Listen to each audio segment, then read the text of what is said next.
Hello friend, आप सभी का स्वागत है अवजीत स्टडी पॉइंट चैनल में। आज की इस वीडियो में हम सीटेट एग्जाम के 7 जुलाई 2024 के पेपर की एनालिसिस करने वाले हैं। और आज की इस वीडियो में सीटेट का पेपर सेकंड सॉल्व करने वाले हैं। सेकंड में जितने भी प्रश्न हैं सभी को करने वाले हैं। और सबसे पहले यहाँ पर हम सीडीपी को सॉल्व करने वाले हैं। तो देखिए, सीडीपी में सबसे पहला आपका प्रश्न पूछा गया था कि छात्रों के विविध समूहों को पूरा करने के लिए निम्नलिखित में से कौन सांख्यिकीय रूप से उत्तरदायी शिक्षण का सही वर्णन करता है। तो इसमें देखिए होगा सुविचारित, अनुकूलित और विभेदित हो जाएगा। यह तीनों के तीनों ऑप्शन दिए गए थे सेकंड वाले में, सेकंड के कोट में दिया गया था, तो यहाँ पे सेकंड आपका बिल्कुल राइट आंसर होगा। इसके बाद देखिए यहाँ पे नेक्स्ट है कि एक शिक्षिका खुद से पूछती है, मैं ऐसे अनुभव कैसे प्रदान कर सकती हूँ जिसमें छात्रों को पर्यावरण में विभिन्न प्रकार की वस्तुओं को वर्गीकृत करने और उनकी वर्गीकरण की स्कीमों का विश्लेषण करने की आवश्यकता हो। वह छात्रों में किस बुद्धिमत्ता को बढ़ावा देने की कोशिश कर रही है। तो यहाँ पर क्या हो जाएगा, प्राकृतिक बुद्धिमत्ता सेकंड में, सेकंड राइट आंसर होगा। इसके बाद देखिए यहाँ पे अभिकथन दिया गया, कारण दिया गया। और अब एक कथन में है कि शिक्षकों को विद्यार्थियों के बीच बहस, चर्चा और सहयोग को प्रोत्साहित करना चाहिए, बिल्कुल सही है। ज्ञान उत्पादन एक निष्क्रिय प्रक्रिया है और सामूहिक गतिविधियों में संलग्नता अर्थपूर्ण अधिगम में बाधा डालता है, तो यह गलत हो जाएगा। तो यहाँ पर क्या हो जाएगा कि ए सही है और यहाँ पे लेकिन आर गलत है, तो यहाँ पे सेकंड वाला आपका राइट आंसर होगा।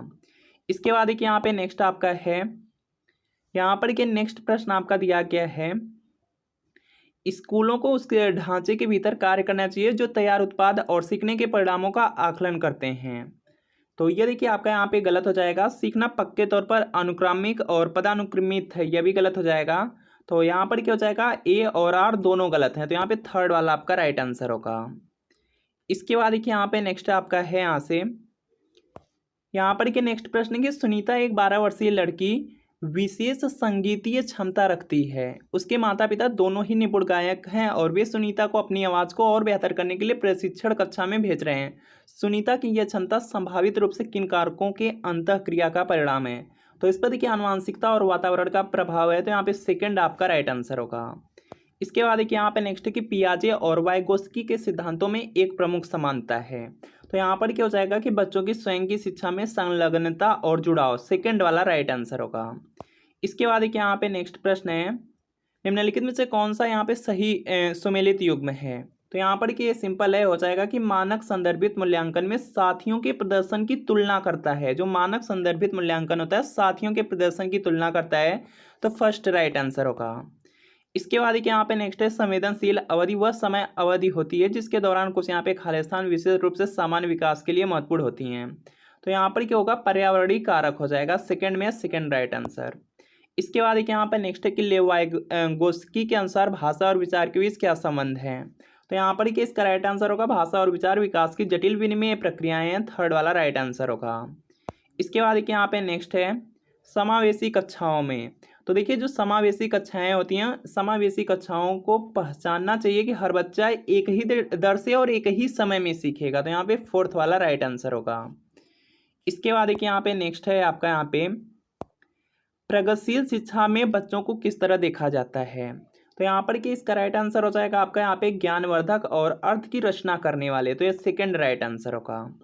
इसके बाद एक यहाँ पे नेक्स्ट है आपका, यहाँ पे शिक्षकों को बच्चों को प्रयोग के लिए बहुत सारे अवसर देने चाहिए और उदाहरणों और गैर उदाहरणों पर चर्चा करनी चाहिए, यह देखिए सही है। बच्चों में गलत धारणाओं से निपटने का एक रचनात्मक जो तरीका है विपरीत उदाहरण प्रदान करना है, यह भी देखिए सही है। तो यहाँ पर क्या हो जाएगा, ए और आर दोनों यहाँ पे सही हैं। और यहाँ पर क्या व्याख्या भी कर रहा है, तो यहाँ पे फोर्थ वाला राइट आंसर होगा। इसके बाद एक यहाँ पे नेक्स्ट है, भावनाओं, व्यक्तित्व और सामाजिक संबंधों में यहाँ पे परिवर्तन और स्थिरता किस विकास में शामिल है।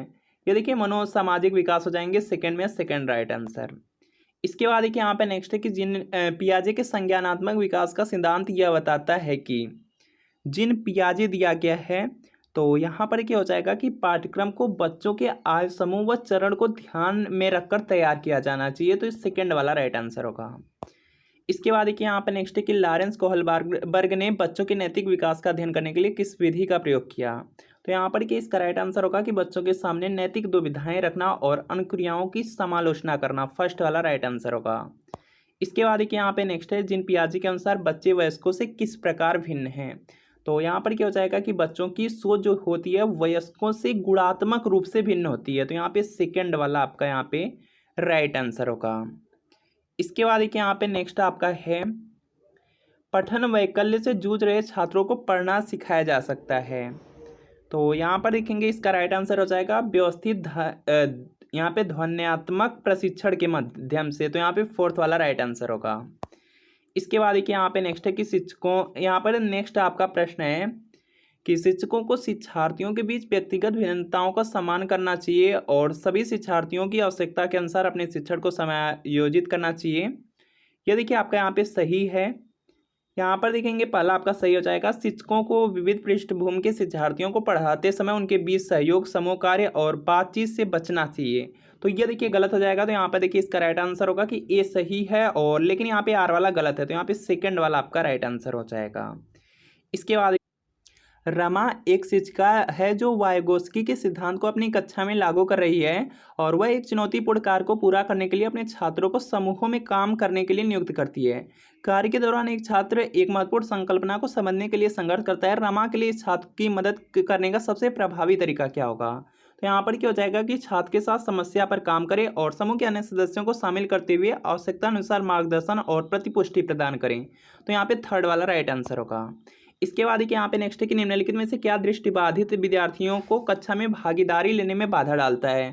तो यहाँ पर क्या होगा, मुद्रित पाठ्यपुस्तकें और नोट्स। इसके बाद यहाँ पे नेक्स्ट प्रश्न आपका है, महारत हासिल करने के लिए लक्ष्य निर्धारित करने से छात्र की प्रेरणा और योग्यता के बारे में विचार कैसे प्रभावित होते हैं? तो यहाँ पर कि इसका राइट आंसर हो जाएगा, यह अक्सर योग्यता के वृद्धिशील दृष्टिकोण में बढ़ी हुई आंतरिक अभिप्रेरणा और विश्वास को दर्शाता है। तो यहाँ पर देखेंगे ए वाला आपका राइट आंसर हो जाएगा। इसके बाद देखिए यहाँ पे नेक्स्ट आपका है, आप एक शिक्षक हैं जो अपने छात्रों को परासंज्ञानात्मक कौशल विकसित करने में मदद करना चाहते हैं, तो निम्नलिखित में से कौन सी रणनीति इस प्रकार के चिंतन को बढ़ावा देने की सबसे अधिक संभावना है? तो यहाँ पर कि इसका राइट आंसर हो जाएगा कि छात्रों को अपने स्वयं के सीखने और सोचने की प्रक्रिया पर विचार करने के लिए प्रोत्साहित करना। फर्स्ट वाला राइट आंसर होगा।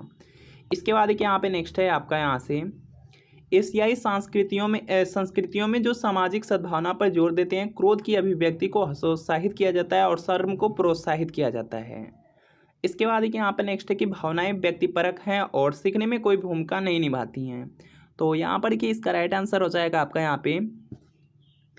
यहाँ पर कि इसका राइट आंसर हो जाएगा आपका यहाँ से, इसमें देखिए फर्स्ट वाला आपका सही हो जाएगा, दूसरा आपका गलत हो जाएगा। तो यहाँ पे ए सही है लेकिन आर आपका गलत है। छात्रों के लिए कक्षा में प्रतिक्रिया सबसे अधिक प्रभावी होती है जब, तो यहाँ पर क्या हो जाएगा, यह सीखने की गतिविधि के दौरान और पश्चात भी होता हो। तो यहाँ पे फर्स्ट वाला राइट आंसर होगा। इसके बाद देखिए यहाँ पे नेक्स्ट है कि रचनावादी शिक्षण विद्यार्थियों को यहाँ पे खालिस्तान अधिगम की ओर ले जाता है। तो यहाँ पर कि इसका राइट आंसर हो जाएगा खोज आधारित, फोर्थ में है, फोर्थ राइट आंसर होगा। इसके बाद देखिए यहाँ पे नेक्स्ट है कि निम्न में कौन सा प्रश्न है जो विश्लेषणात्मक चिंतन को बढ़ावा देता है? तो यहाँ पर क्या हो जाएगा कि भारत में जनसंख्या वृद्धि के विभिन्न कारण क्या हैं? तो यह थर्ड वाला राइट आंसर होगा। इसके बाद यहाँ पर नेक्स्ट है कि किस गम की रणनीति में बच्चों द्वारा दूसरों को सिखाना शामिल है जो उन्होंने सीखा है? तो ये देखिए हो जाएगा आपका यहाँ से पारस्परिक यहाँ पे शिक्षण होगा। तो यहाँ पर देखेंगे पारस्परिक शिक्षण दिया गया थर्ड में, थर्ड राइट आंसर। अगला देखिए प्रश्न है कि निम्नलिखित में से कौन सा कथन है जो स्वलीनता के संदर्भ में सही है? तो यहाँ पर देखेंगे इसका राइट आंसर हो जाएगा, स्वलीनता एक तंत्र की विकासात्मक विकार है। फर्स्ट वाला राइट आंसर है। किशोरावस्था के दौरान जेंडर अपेक्षाओं के अनुरूप स्त्रीत्व या पुरुषत्व की परंपराओं का पालन करने के लिए दबाव बढ़ जाता है। यदि कि आपका सही है। इसके बाद जेंडर और जेंडर भूमिकाएं जैविक रूप से निर्धारित की जाती हैं, यह भी सही है। तो यहाँ पे हो जाएगा फोर्थ वाला राइट आंसर होगा। इसके बाद एक यहाँ पर नेक्स्ट है कि विद्यार्थियों में समालोचनात्मक चिंतन को विकसित करने के लिए एक शिक्षक को, तो यहाँ पर कि इसका राइट आंसर हो जाएगा कि ऐसे सवाल देने चाहिए जिनमें निष्कर्ष और व्याख्याएं शामिल होते हैं। तो सेकंड वाला राइट आंसर हो जाएगा। तो मिलते हैं फ्रेंड आपसे नेक्स्ट वीडियो में।